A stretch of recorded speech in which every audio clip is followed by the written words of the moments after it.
बीड जिल्ह्यातला हा राजकारणी शिक्षक स्वतःच्या क्लासमधील मुलींवर अत्याचार करायचा, त्यांचे फोटो काढायचा. ऐका ही धक्कादायक बातमी मित्रांनो, हा आहे क्लासचा मालक आणि शिक्षक विजय पवार, नालायक हरामी माणूस. क्लासमध्ये येणाऱ्या मुलीवर याची वाईट नजर असायची. याने क्लास फक्त स्वतःची हौस भागवण्यासाठी काढला होता.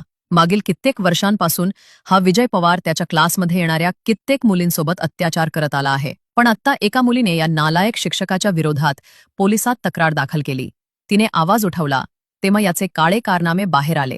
ऐका मित्रांनो, त्या पीडित मुलीने सांगितलेला घटनाक्रम. माझं वय 17 आहे आणि नुकतीच 10वीची परीक्षा सुद्धा दिली आहे.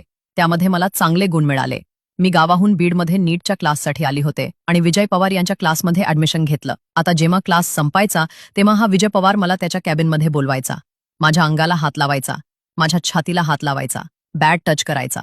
आधी मला वाटलं शिक्षक आहे त्यामुळे करत असतील. तेव्हा मला एवढं लक्षात आलं नाही. पण नंतर त्याने मला या गोष्टीवर ब्लॅकमेल करायला सुरुवात केली.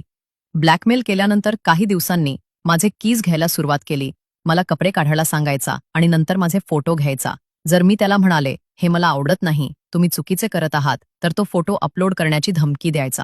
फक्त माझ्यासोबत नाही, तर दुसऱ्यासुद्धा अन्य मुलींसोबत हा शिक्षक हाच प्रकार करायचा. शेवटी मी माझ्या आई-वडिलांना हा प्रकार सांगितला आणि पोलिसांमध्ये तक्रार देण्यास आले. तर मित्रांनो, एवढा हा नीच नालायक हा शिक्षक होता. याला आधी उकळत्या तेलात टाकून फाशीची शिक्षा दिली तरी कमी पडेल. महत्त्वाचं म्हणजे आमदार संदीप क्षीरसागर यांचा हा सल्लागार आहे, त्यांच्या अगदीच जवळचा माणूस. त्याचबरोबर मनोज भाऊ जरांगे यांचा कट्टर भक्त व कडवट समर्थक सुद्धा आहे.